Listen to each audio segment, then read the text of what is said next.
Jezreel, donde Dios siembra.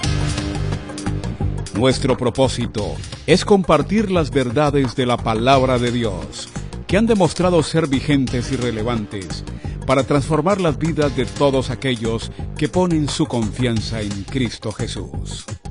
Bienvenidos a la prédica de hoy.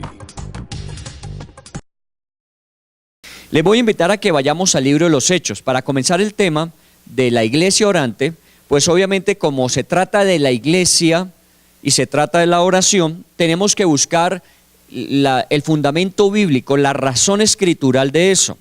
Nosotros a veces nos movemos por impulsos, y quiero decir que muchas veces la oración es impulsiva.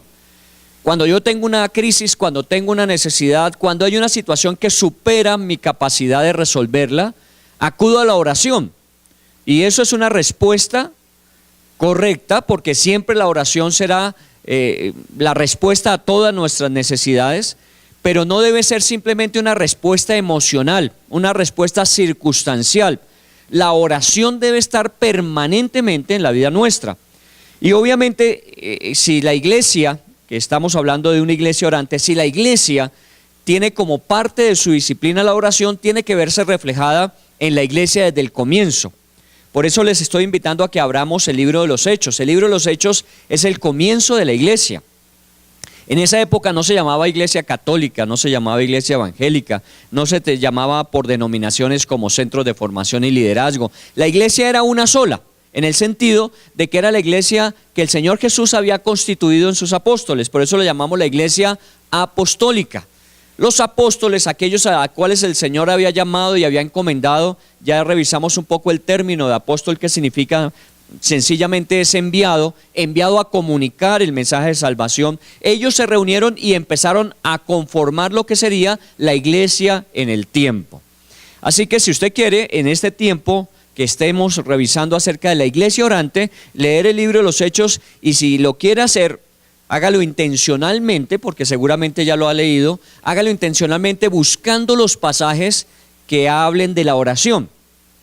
Todo lo que hable de la oración, porque es la iglesia que comienza en Jerusalén, pero luego se extiende a través del ministerio paulino y de otros compañeros de él, como nos lo planteaba Liliana hace 8 días, que se fueron hasta Italia, Roma en su caso, y países en el Asia, países en el Medio Oriente, todo ese sector, dice la Biblia, cumpliendo la promesa del Señor que enviaría su Espíritu Santo para ser testigos en Jerusalén, Judea, Samaria y hasta lo último de la tierra, se estaba dando. La iglesia era una iglesia orante en todas partes. Esa una tarea que valdría la pena cumplirla, leer el libro de los Hechos y resalte todos los versículos que encuentre sobre la oración. Y se va a dar cuenta que la oración está implícita en toda acción que tome la iglesia. Otro que vamos a tomar y obviamente vamos a estudiar son las cartas, las epístolas, porque como la iglesia empezó a crecer y se fueron constituyendo comunidades locales, en el caso nuestro es una comunidad local que forma parte de la gran iglesia como cuerpo de Cristo, cada una de esas comunidades también hizo como suya la oración prioritariamente. Así que también vamos a estar revisando algunas cartas de Pablo, algunos escritos del Nuevo Testamento acerca de cómo la oración era parte de la vivencia de las iglesias. Por ahora nos vamos a involucrar en la introducción de dónde está presente la iglesia y cómo la oración está presente en medio de ella. Voy a comenzar, si me acompaña usted, en el capítulo 1, en el versículo 14. Capítulo 1, 14. Ubíquese allí. Quiero hacer la antesala del versículo para que usted, obviamente al leerlo, entienda qué estaba pasando. Jesús había acabado de ascender a los cielos. Eso sucedió en el Monte de los Olivos. Recuerda que Jesús finalmente se presenta ante sus discípulos y allí en el Monte de los Olivos Él asciende hacia los cielos. Es la primera parte del libro de los Hechos, capítulo 1. Y allí los discípulos están mirándole irse y de pronto cuando ya el Señor desaparece de sus ojos, ascensión, porque fue por su propio poder, 2 ángeles se presentan y les dicen que qué están mirando en el cielo. Pues parece que los ángeles llegaron tarde al acontecimiento y no sabían qué había acabado de pasar. ¿Creen ustedes eso? No, cuando los ángeles le preguntan que por qué están mirando al cielo es porque ya no es hora de seguir mirando al cielo.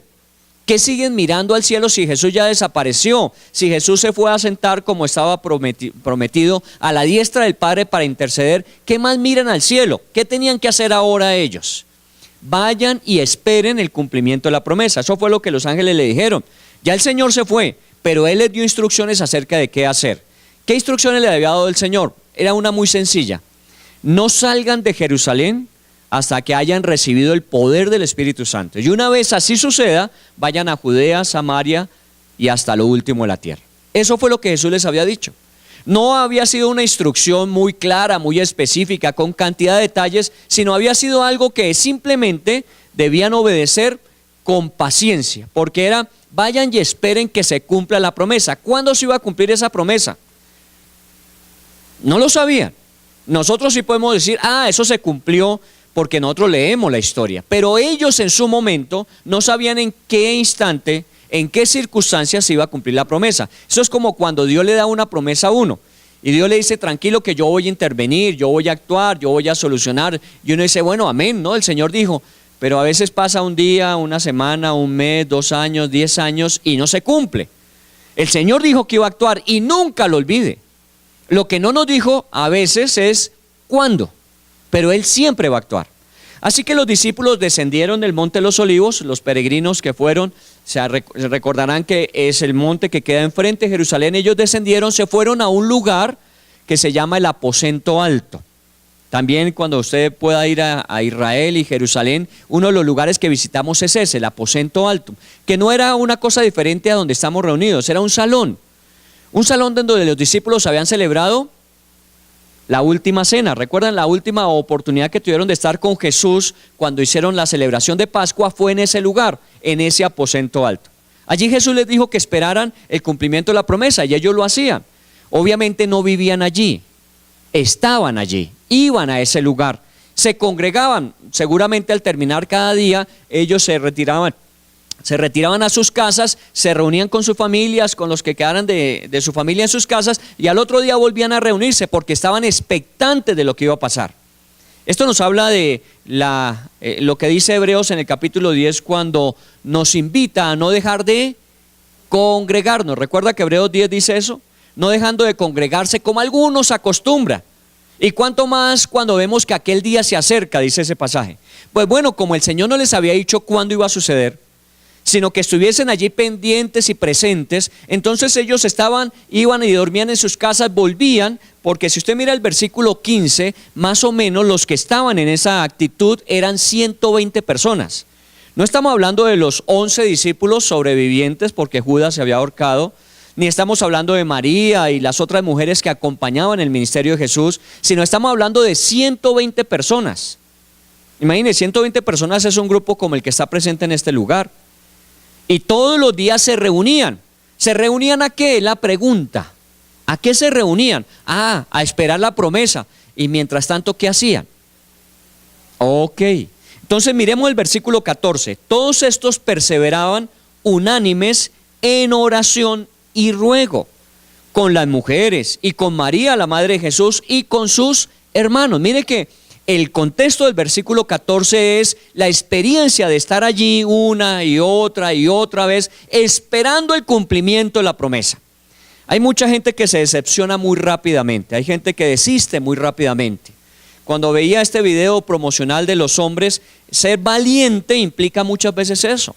Es perseverar, es ir mucho más allá, es creer que es posible. Aunque la gente diga que no, hay que estar ahí. Hay que cumplir el rol, hay que ser el hombre que Dios quiere. Bueno, en este caso, la iglesia tenía que estar ahí.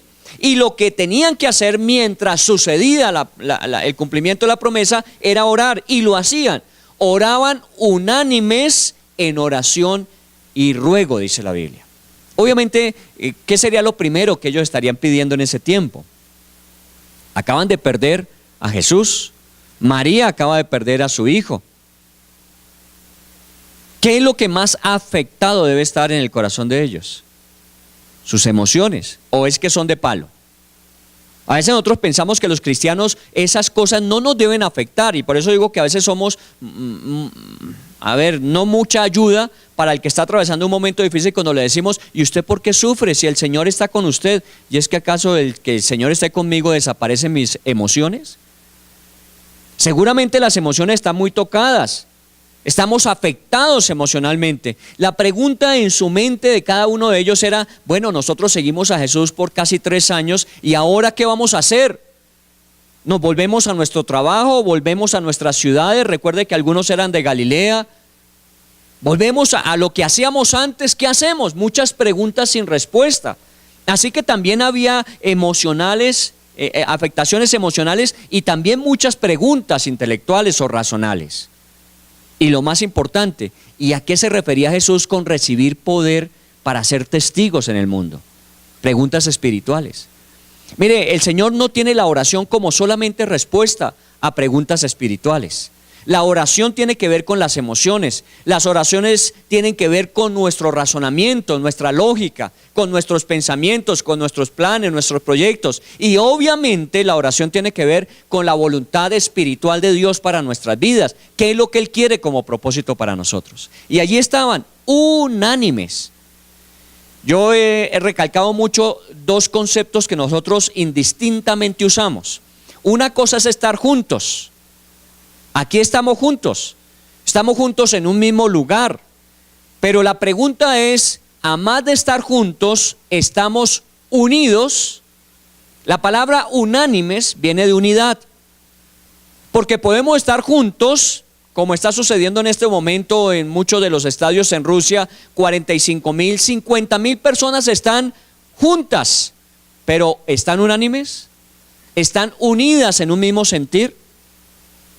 Y muchas veces en la iglesia hay personas que se reúnen y están juntas, pueden ser 100, 120, 5,000, 10,000 personas, pero no siempre hay unanimidad. No siempre estamos enfocados hacia la misma visión. Los discípulos, todos los 120 que estaban allí reunidos, sabían que estaban ahí porque el Señor dijo, esperen el cumplimiento de la promesa. Eso da unidad.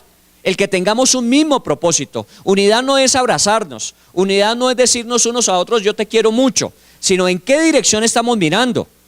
Eso es uno de los problemas fundamentales de la familia. La pareja viven junta, dicen que están unidos, pero cada uno mira por sus propios intereses, miran en direcciones opuestas.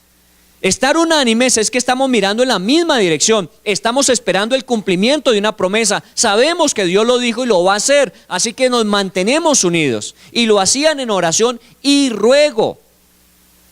Claro, el Señor tenía que formar, preparar, desarrollar todo aquello que luego iba a emplear. Porque estamos hablando de aquellos que luego fueron diseminados, fueron repartidos por todo el mundo a cumplir la misión, tanto que nosotros somos resultado de ese proyecto. Y había que tratarlos, había que formarlos. Recuerde que algunos de ellos iban hacia Emaús, ¿recuerdan? Cuando el Señor murió y lo enterraron, algunos se fueron para Emaús. Y en Emaús, camino a Emaús, el Señor tuvo que salir a decirles, ¿y ustedes por qué hablan como si hubiese muerto y definitivamente estuviese enterrado? Y ellos le respondieron, imagínense, a Jesús resucitado, ¿qué fue lo que le dijeron? Es que usted es el único que no sabe lo que pasó. ¿No ve que a Jesús lo mataron y lo enterraron? Es el único que no sabe. Los que no sabían en qué andaban eran ellos. Y seguramente ellos se regresaron y estuvieron con los otros allí. Y estaban unánimes en oración. Si algo buscamos, si algo queremos, es unanimidad en la oración. Vamos a hablarle acerca de cómo está organizado nuestro ministerio de oración permanente. Así llamamos nuestro ministerio de oración en la iglesia, ministerio de oración permanente. No hablamos de actividades, hablamos de una actividad que mantiene todo el día, 24 horas, todos los días, 7 días a la semana, todas las semanas, durante 4 o 5 de cada mes de 12 que tiene el año. La oración es algo permanente, unánimes. ¿Cuánto tiempo demoraron ellos en esa actividad? Una buena pregunta. La Biblia tiene que respondernos a eso. ¿Cuándo vino el Espíritu Santo sobre ellos? En Pentecostés. Y la palabra Pentecostés viene de 50. Fueron 50 días en que ellos estuvieron reuniéndose una y otra vez, orando y rogando a Dios, unánime juntos, todos los días. Y Dios no respondió al primer día, ni a los 5, ni a los 10, ni a los 20, ni a los 30, sino a los 50 días. Pensemos si hiciéramos una convocatoria para que el Señor revelara algo dentro de 50 días, pero no supiésemos en qué momento, solamente una convocatoria de que reunámonos todos los días porque el Señor va a revelar algo. ¿Cuántos días vendría usted? Seguramente que la primera semana estaríamos llenos, la segunda semana menos, tercera semana menos, un mes después mucho menos, y a lo mejor encontraríamos los que vienen al ayuno el martes, los que vienen a intercesión el martes en la mañana, los que vienen a vigilia, porque todos los demás nos cansamos. Nosotros esperábamos que eso sucediera rápido, a lo mejor ni va a suceder. Usted no sabe cuándo vaya a actuar el Señor. Y no crean que ellos sabían, es que es en Pentecostés, ellos no sabían. Usted sabe que Dios todo lo tiene planeado eternamente y Él tiene su tiempo para cada momento y cada momento para su tiempo. Y Él en su tiempo hace las cosas perfectas. Eso no lo sabemos ni usted ni yo. Es el único el Señor. Pero mientras Él lo hace, lo que tenemos es que perseverar unánimes en oración y ruego. Luego en el versículo 24 de ese mismo capítulo 1 dice, y orando dijeron, tú, Señor, que conoces los corazones de todos, muestra cuál de estos dos has escogido. En alguno de esos 50 días, no sabemos exactamente qué día fue, sino cuando ellos se reunían a orar, que decíamos estaban orando por sus emociones dolidas, estaban orando por sus preguntas mentales, estaban orando por su expectativa espiritual, también tenían algunas responsabilidades. ¿A qué se refiere esta oración específica? Y orando dijeron, Señor, muéstranos a cuál de estos dos has elegido.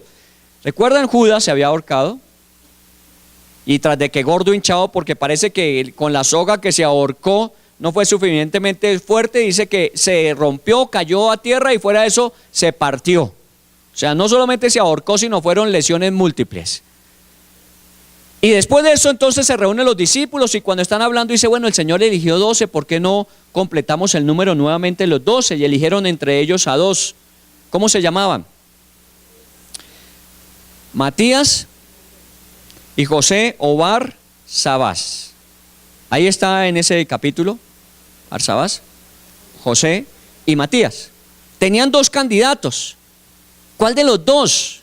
No nos dice mucho de ninguno, porque no que pasaron una hoja de vida o que una empresa que contrata grandes ejecutivos los llamó y les dijo, les tengo el candidato adecuado. No, eran personas que habían estado con ellos ¿desde cuándo?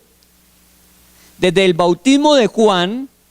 Recuerde Juan el Bautista, río Jordán, cuando Jesús se acercó allí y fue primeramente bautizado por Juan y luego comienza el ministerio. Desde ahí tenían que estar con ellos hasta la ascensión. O sea que sí había una condición para una de esas 2 personas. Y es que habían estado con el Señor desde el principio del ministerio, que entendían a qué Dios los había llamado. No es que buscaron al más desocupado de la iglesia. A veces la gente pretende eso, no, tenemos una actividad, entonces busquemos a los que no están haciendo nada y los involucramos. No, oía la historia de un hombre que maneja control de calidad en los hoteles Ritz y él dice que aún a los que lavan los platos en la cocina no los contratan, los seleccionan. Una cosa es contratar y otra cosa es seleccionar. Porque aunque pareciera sencillo lavar un plato, este hombre dice, mire, si un plato sale mal lavado y es servido en una mesa, perdemos un cliente. Y con un cliente podemos perder familias. Entonces no podemos simplemente contratar a alguien que lave platos, tenemos que seleccionar a alguien que los haga muy bien, que lave los platos muy bien. Eso es lo que están diciendo ellos. No podemos decirle al desocupado de la iglesia, a ver, ¿quién no está haciendo nada que reemplace a Judas? Sino que habían estado con él desde el principio hasta cuando Jesús se había ido. Habían estado en el ministerio, habían estado siendo formados. Esos 2 candidatos se presentaron y ellos oraron diciendo, tú conoces los corazones más que nosotros, ¿o no? Porque a veces nosotros nos dejamos llevar por las impresiones de apreciación y nosotros miramos cuáles son sus habilidades, cualidades, capacidades, talentos. Obviamente tenemos en cuenta sus debilidades, Pero ¿quién conoce realmente a cada persona? Es el Señor. Y por eso uno no puede seleccionar simplemente por habilidad o capacidad, sino tiene que decirle: Señor, estos dos han cumplido el requisito, han estado desde el principio hasta cuando te fuiste, pero tú que conoces el corazón de ellos, muéstranos cuál de los dos es el que tiene que reemplazar a Judas. Y eligieron a Matías. Barsabás era malo, justo, si el nombre es el justo, también era malo. No, Matías no era malo, solo que el Señor tiene la voluntad suya para con cada persona de forma específica, y eligieron. Así que me imagino que, a más de orar por sus emociones, a más de orar por sus preguntas y razones que no tenían claras, también oraron por responsabilidades que tenían que ir asumiendo. Me imagino Juan diciéndole a María: María, y yo recibí la última misión ahí a los pies del Calvario. ¿Cuál fue? Madre, ahí a tu hijo. Hijo, ahí a tu madre. Me imagino que Juan diciendo: yo cómo voy a asumir ese rol de ocupar el lugar de Jesús en el corazón de María, y más que en el corazón, en la responsabilidad de velar por María. También es una responsabilidad de la iglesia, ¿o no? Velar por las personas que están frágiles, las viudas, los huérfanos. Hay que velar por ellos. Y me imagino que estaban pensando: ¿y cómo vamos a hacer? ¿Cómo vamos a sostener? ¿Cómo vamos a ayudar? ¿Cómo vamos a proyectar? Bueno, eran preguntas que requerían oración, y cuando las hacían, el Señor respondía.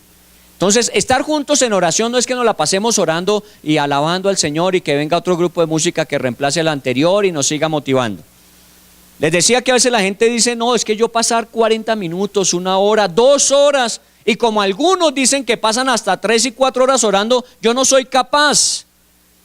Yo le invitaría, y sigo promocionando este proyecto, y es: consígase un cuaderno, o pues obviamente los dispositivos que hoy tenemos electrónicos. Abra una de las muchas formas en que usted puede escribir allí en su dispositivo, y vaya escribiendo todas las peticiones que usted tiene.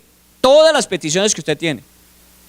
Y también escriba las cosas por las que debe agradecer que usted ha recibido. Y fuera de eso, coloque a su papá, a su mamá, a su hermano, a su cuñado, a su sobrino, a su abuelo, a todos y cada uno de los que son cercanos a usted, y pregúntese y pregúnteles a ellos por qué les gustaría que orara, y suma. Y luego váyase de pronto a su contexto laboral o académico, de vecindario, y pregúntele a los allegados que usted tiene sus nombres y qué quisieran ellos que orara usted por ellos. Y le va a resultar un cuaderno lleno de peticiones que va a requerir 1, 2, 3 o hasta 4 horas de oración continua y permanente, si así lo hiciera. Obviamente usted me va a decir: pero es que yo no tengo tiempo, yo salgo a las 6 de la mañana, regreso a las 9 de la noche. Bueno, está bien, no ore 4 horas, pero divida esas peticiones en 7 días. Y coja que el primer lunes de semana usted va a orar por la familia, el martes va a orar por sus compañeros de estudio, el miércoles va a orar por sus vecinos, el jueves va a orar por los enfermos, y seleccione las peticiones conforme esos indicativos. Y seguramente usted tendrá 20 minutos, 30 minutos diariamente de oración, si no es más. Para que no digamos: es que yo no tengo el llamado a la oración. ¿Quién dijo que es un llamado? Es una orden. La gente dice: es que yo no soy llamado a la oración, es que yo no tengo ese don. ¿Cuál que don? Es una orden de Dios. Hay que orar, y hay que orar sin cesar. ¿Cómo hay que hacerlo? Bueno, es la dinámica lo que tiene uno que incentivar. Una forma es tenerlo por escrito, y seguramente eso va a motivar mucho más su fe, porque en la medida en que usted ora y lo escribe, registra las respuestas, usted se va a dar cuenta que la oración eficaz del justo puede mucho. Y cada vez que usted ore y vea una respuesta, usted va a decir: vale la pena seguirlo haciendo. Y seguramente su vida de oración va a crecer, ya no por una responsabilidad, sino porque es un privilegio poder que el cielo se mueva en la tierra, fruto de una oración de un hombre. Porque eso puede pasar. Que Dios disponga todo en el cielo para que en la tierra Dios cumpla su voluntad, porque un hombre se lo pidió. Y eso es la oración. Y ellos lo hacían durante 50 días. Estaban todos juntos y unánimes orando, y perseveraban. Si usted me acompaña al capítulo 2, en el versículo 1, va a encontrar que nuevamente dice: estaban todos juntos y unánimes. Ya había pasado una semana, habían pasado 14 días, habían pasado 21 días, habían pasado 30 días el primer mes y nada había pasado. Vinieron los 40 días y nada había pasado. Pero vino el día esperado. Mientras que ellos allí estaban, si usted mira el versículo 42 de ese capítulo 2, dice: perseveraban en la doctrina de los apóstoles, en la comunión unos con otros, en el partimiento del pan y en las oraciones. ¿Por qué comenzaron a reunirse? Dice, estaban todos unánimes, juntos en oración y ruego. Bueno, si nos reunimos y esperamos que algo suceda y no sucede, y pasa un día y pasan 2 días y pasan 3 días, empezamos a pensar, bueno, ¿y por qué mientras tanto no oramos para elegir al sucesor de Judas, Matías? ¿Y por qué no pensamos en cómo vamos a manejar la responsabilidad con personas que en la iglesia estén débiles o necesitadas? María y las demás mujeres, ¿cómo hacemos? Y empezaron a orar por cada cosa. Aquí ya nos dicen que había otras actividades que ellos estaban haciendo.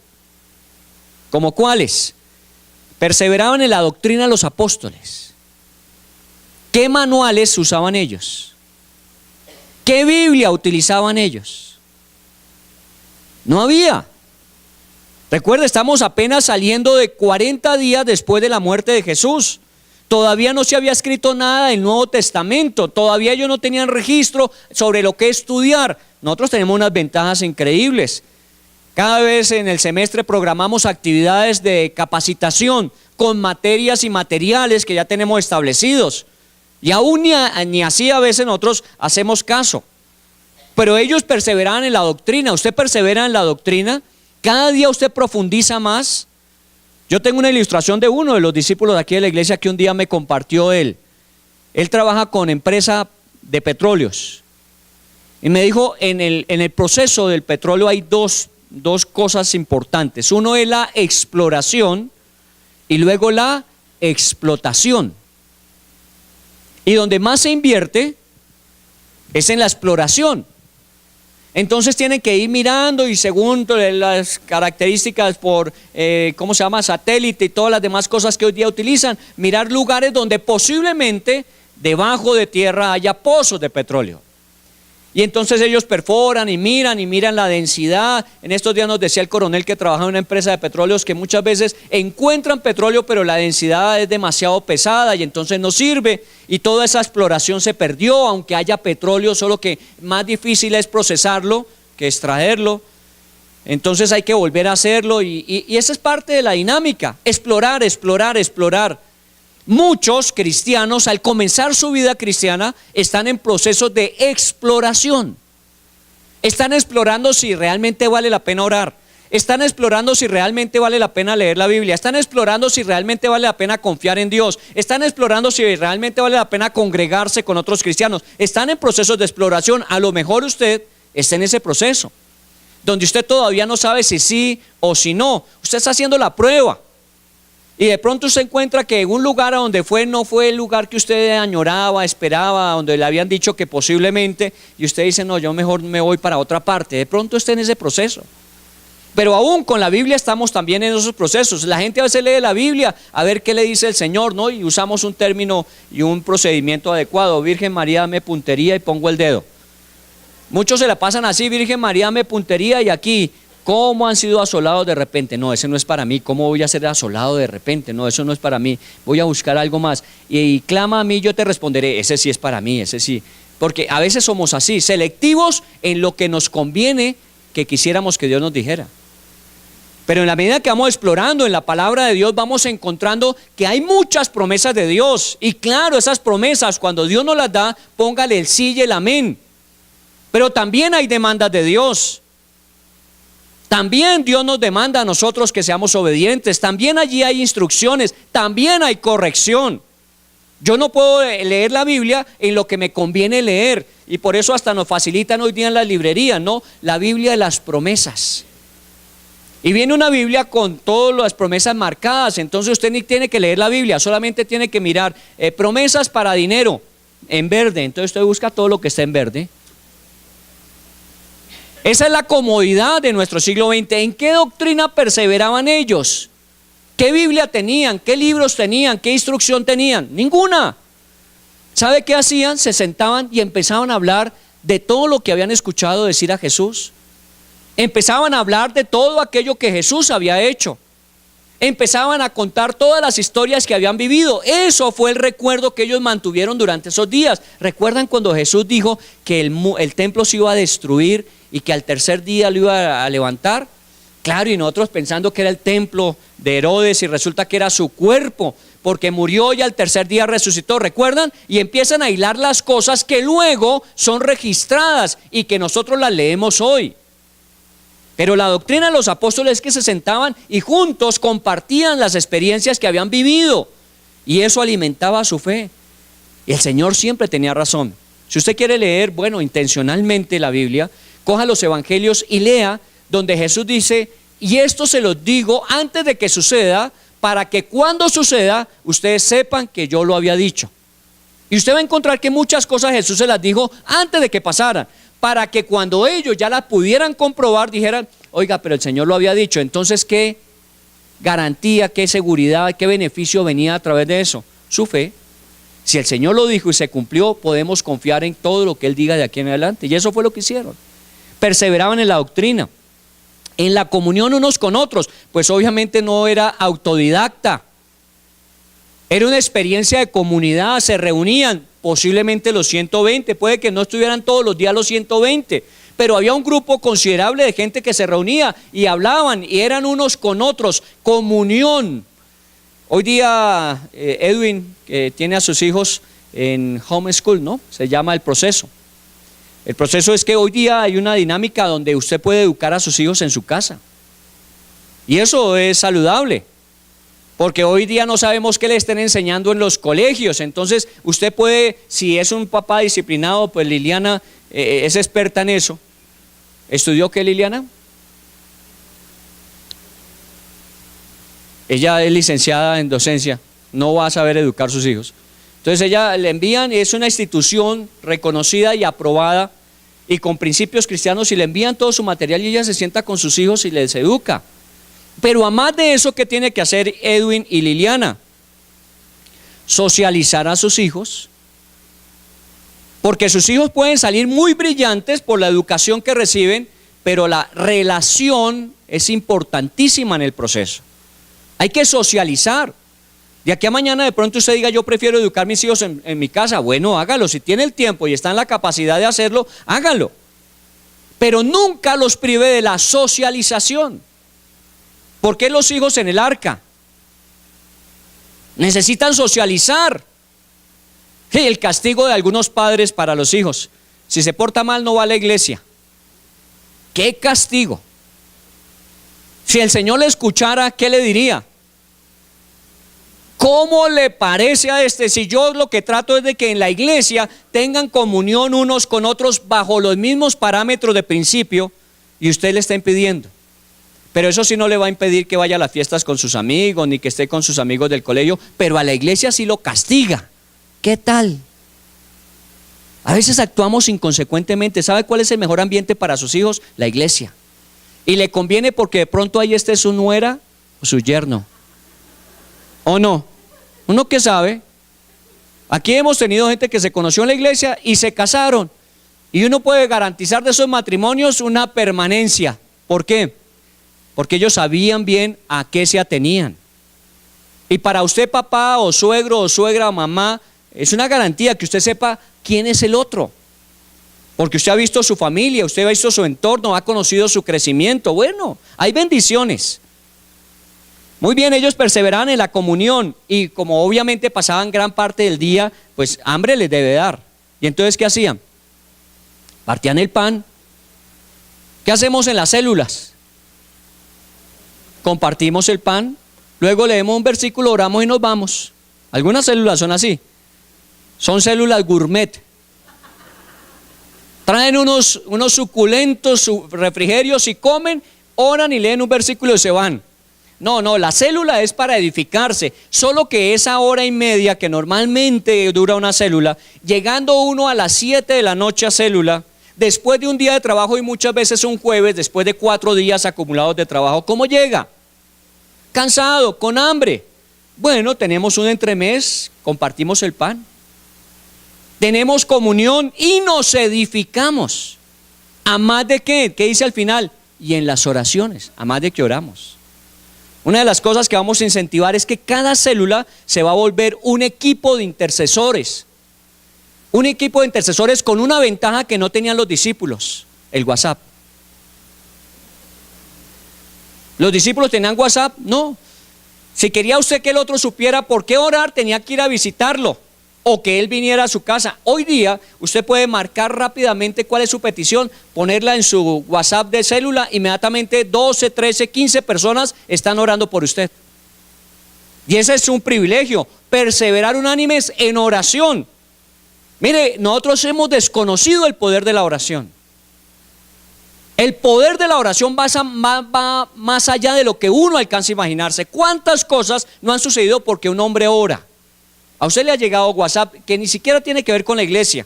Winston Churchill en Inglaterra, ¿recuerdan cuando hubo el problema de la guerra y estaban los soldados metidos en aquella playa y no había cómo sacarlos a tiempo? ¿Qué hicieron? Oraron, ayunaron, y el Señor impidió que los aviones alemanes llegaran antes de que sacaran como 140,000 hombres que tenían en esa playa. La oración tiene poder y hay que usarla para lo que Dios dice. Pues bueno, entonces hay que orar.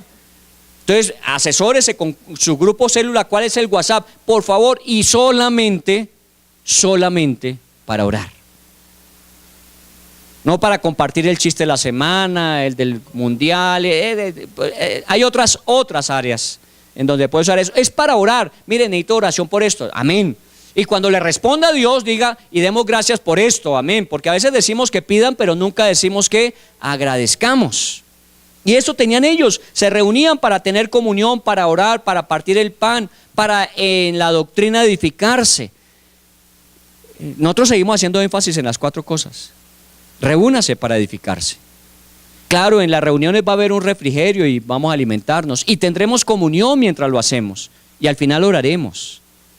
Y se está cumpliendo lo que decía Hechos 2:42 de la iglesia orante del primer siglo. Lo estamos haciendo nosotros, solo que hay que implementarlo e intencionalmente ejecutarlo. En el versículo 43 dice, y sobrevino temor, estoy en el capítulo 2, ¿no? Y sobrevino temor a toda persona, y muchas maravillas y señales eran hechas por los apóstoles. ¿Qué sucedió como consecuencia de eso? Muchas maravillas, señales vinieron. Nosotros a veces esperamos que vengan las señales y ahí sí nos portamos bien. Ahí sí vamos a orar. No, hay que orar antes para que las señales puedan venir. Le oía en estos días en el Congreso, estuvo con nosotros un director de un equipo misionero que trabaja en el mundo. Y él compartía una experiencia de una de esos pueblos árabes. 10 de ellos, dice él, se convirtieron a Cristo. Pero obviamente la persecución, la guerra que estaban viviendo no permitió que el equipo desarrollara a esos discípulos. Entonces lo único que pudieron hacer es coger un Nuevo Testamento y dárselo y decirle, mire, lean esto y hagan conforme lo que está ahí escrito.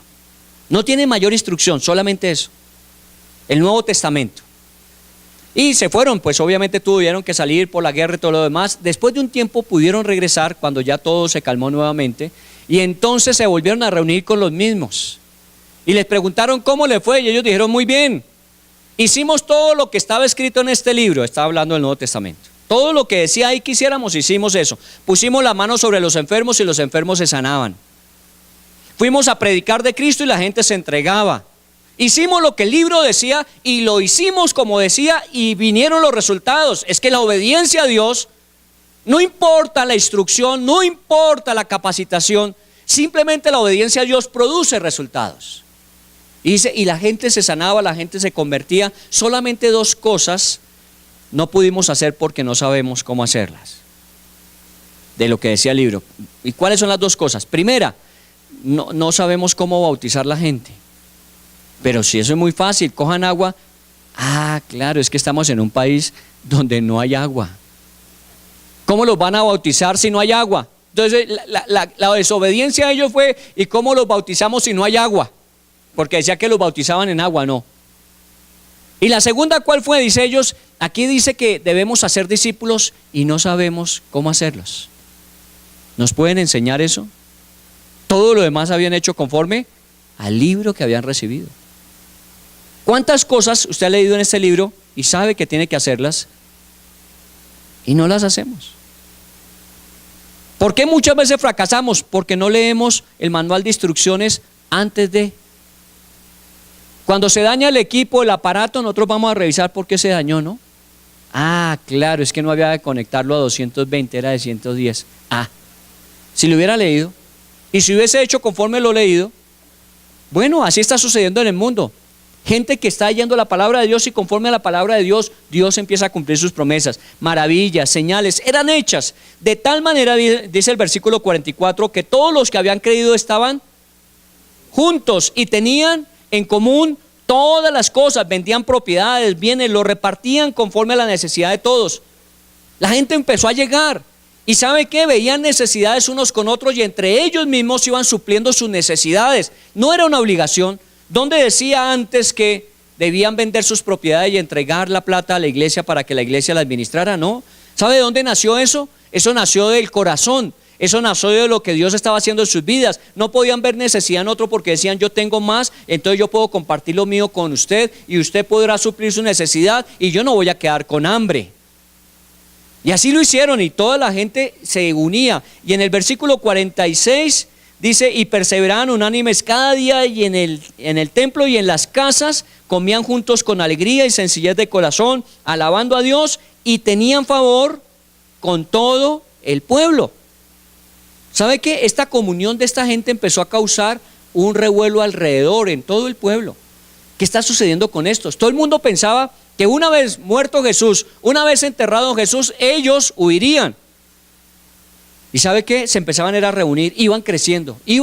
Mire el versículo cómo finaliza. Y el Señor añadía cada día a la iglesia a los que habían de ser salvos. ¿La iglesia retrocedió?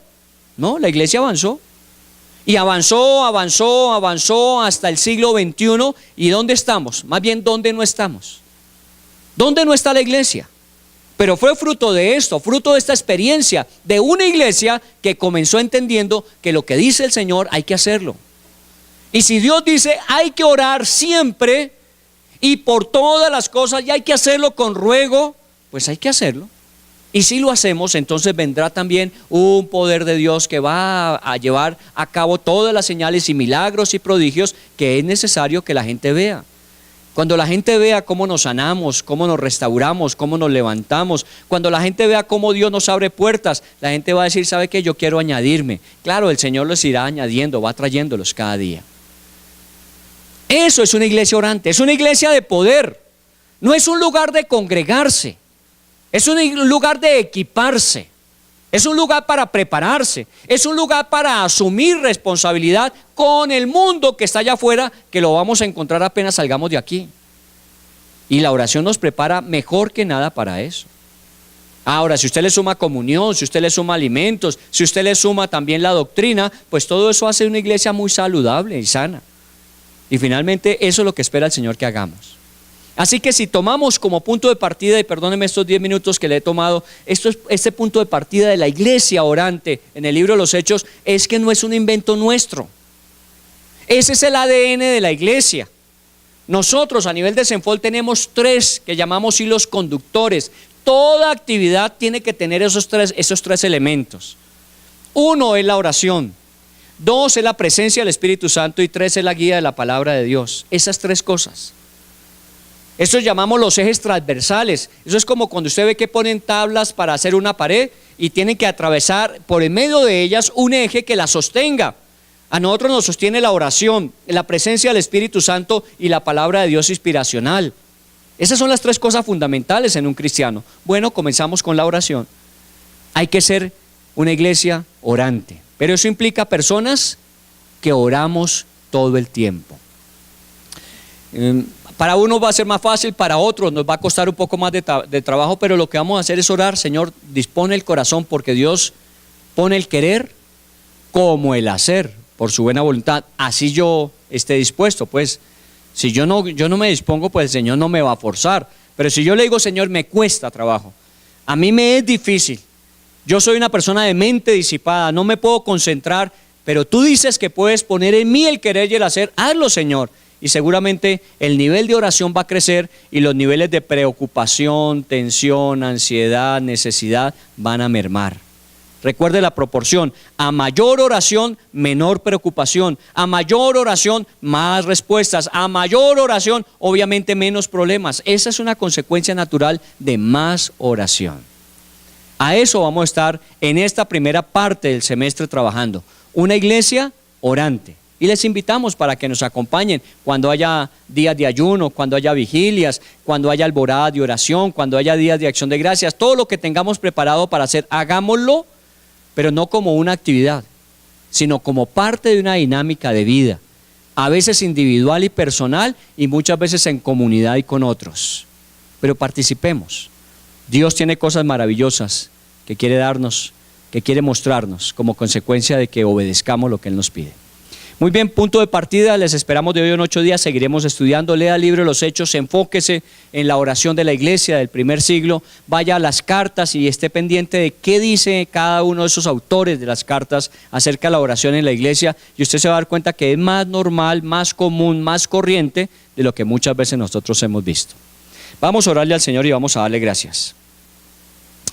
Padre, en el nombre de Jesús, hoy, cerrando este primer semestre de este año 2018 y preparándonos para recibir el segundo semestre de este año, Señor, y pidiéndote a ti que nos permitas con las mismas o más aún fuerzas con las que comenzamos el año, con el mismo o mayor entusiasmo que cuando comenzamos el año, con la misma o mayor expectativa que cuando comenzamos el año, nos permitas comenzar esta parte final del año. Efectivamente, ya estamos en la salida. Hasta aquí fue entrar al año. Ya empezamos a salir. Y de alguna manera la percepción que tenemos es que normalmente este segundo semestre siempre se va muy rápido. Hay muchas cosas que hacer, hay muchas cosas que realizar. Y se nos va el tiempo y no nos damos cuenta en qué momento. Permítenos, Señor, como tú mismo nos lo recomiendas en el libro de Efesios, sean sabios en la administración del tiempo. Permítenos ser sabios para usar el tiempo que tenemos, para usarlo conforme a las prioridades que en nuestra vida debe haber. Y la más importante de todas eres tú, claro. Y para relacionarnos contigo, la forma adecuada de hacerlo es a través de la oración y tu palabra. Así que si hablamos de la prioridad de nuestras vidas, tendremos que hablar de la oración como prioridad. La oración que me conecta, que me comunica, que me permite decirte tu palabra, que me responde, tu impresión, Espíritu Santo, que me ayuda a asegurar lo que me enseñas en tu palabra. Una iglesia orante, estabas diciéndonos al finalizar este semestre, una iglesia que ore todo el tiempo, no una iglesia que tenga programas de oración, o una iglesia a las cuales en los programas de oración asisten algunas de las personas que asisten normalmente a la iglesia, sino es una iglesia que en todo lugar, en todo tiempo, a través de toda circunstancia ora a Dios. Porque así lo comenzó a hacer la iglesia del primer siglo. Y esos primeros 50 días antes de que hubiese venido el Espíritu Santo, tú estabas allí con ellos y ellos empezaron a obedecer. Oraban, era lo único que tenían para hacer, pero en medio de la oración descubrieron que podían orar por Matías, a quien tú habías elegido para reemplazar a Judas. Que podían orar por las mujeres y sus necesidades, que podían orar unos por otros, que podían empezar a recordar la doctrina, que podían compartir los alimentos, pocos o muchos que hubiesen, entre ellos los repartían y todos comían. Empezaron a descubrir la vida de comunidad, pero todo se inicia cuando empezamos a orar. No podemos hablar de estar unánimes cuando no hay oración. Podemos estar juntos, podemos estar en el mismo lugar, en el mismo espacio, pero no necesariamente unánimes. La unanimidad se da ahí en el corazón, cuando todos tenemos un mismo sentir, cuando todos tenemos una misma visión, cuando todos estamos andando en obediencia a tu palabra. Ahí hay unidad. Porque fue lo que tú pediste finalmente. En Juan 17 tú hablabas de la unidad y orabas al Padre para que nos hiciera uno entre nosotros y uno contigo. Pero ¿qué nos hace que seamos unos? No que vivamos unos con otros, no que estemos en el mismo lugar o hagamos lo mismo todos, sino que tengamos la misma visión, tengamos los mismos valores, los mismos principios, la misma dirección. Y que podamos decir, no importa dónde nos encontremos, sabemos todos hacia dónde vamos. Sabemos todos los que estamos, lo mismo que estamos buscando. Todos hacemos el mismo esfuerzo por todos. Eso era lo que la iglesia hacía. Señor, te damos gracias por Jezreel, te damos gracias por el ministerio que nos das. Gracias por todos y cada uno de los que están involucrados en grupos vida, en células, en edificación personal, las personas que se capacitan, las personas que asisten regularmente, los que asisten ocasionalmente, los que vendrán por primera vez. Gracias por todos y cada uno, Señor. Te pedimos que no importa el nivel que tengamos, podamos experimentar que tú nos haces uno en oración, uno fervientemente, Señor. Que cuando un miembro del cuerpo se duele, todo el cuerpo lo rodea para guardarlo, protegerlo, para ayudarlo a restaurarse. Cuando un miembro del cuerpo se alegra, se goza porque ha tenido resultados, todos los demás nos alegramos y nos gozamos. Cuando uno lleva una carga, la dividimos entre todos. Cuando uno tiene una alegría, la multiplicamos entre todos. Porque a eso nos llamaste, Señor. Tú dijiste que si había una característica que la gente que no te conocía podía ver en nosotros y podía decir a través de ello que éramos verdaderamente hijos tuyos, era por la forma en que nos amamos, la forma en que nos comportamos unos con otros. Padre, hoy te damos gracias por Tim, por Ashley, te damos gracias por Rogelio y te damos gracias por cada miembro de la iglesia.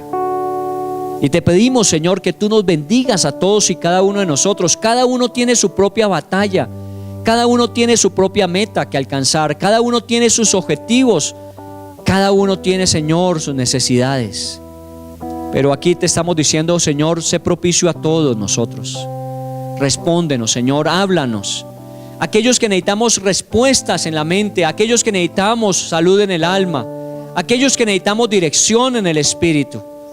Háblanos, Señor, a cada uno conforme lo que necesitamos. Y tu palabra dice que cuando así lo hizo la iglesia, entonces señales y maravillas vinieron. Y la gente se unía y tenían favor con el pueblo. Y la gente cada día era más en la iglesia. De 120 pasaron a ser muchos más. 5,000 llegaron a cumplirse, Señor. Permítenos que alcancemos el mundo para Cristo. Permítenos alcanzar a los que aún no te conocen. Permítenos, pero que la forma de hacerlo no sea simplemente un programa para alcanzarlos, sino un estilo de vida que atraiga, una forma de convivencia, de comunión que tengamos, que la gente diga: yo quiero estar allí porque me siento solo. Muchas veces me siento desamparado, muchas veces me siento olvidado, pero sé que en la iglesia encuentro un lugar, no estoy solo, no estoy desamparado, no me siento olvidado. Yo sé que allí la iglesia está conmigo y yo estoy para que la iglesia también se sienta que yo formo parte. Señor, gracias te damos. Que nuestro segundo semestre sea un tiempo para cosechar. Yo siempre pienso, Dios, que esta siembra del primer semestre empieza a reventar siempre cuando empieza a terminarse el año. Porque todo tiene su tiempo, tiempo de sembrar y tiempo de recoger. Tiempo de esparcir la semilla y tiempo de recoger las cosechas. Sé que muchas cosas que se han hecho hasta ahora, Señor, que de pronto ha sucedido como los discípulos en esos 50 primeros días, que no veían cómo se iba a cumplir la promesa, que no sabían en qué momento se iba a dar, pero que perseveraron y allí llegó la promesa y salieron hacia el mundo a hablar de ti.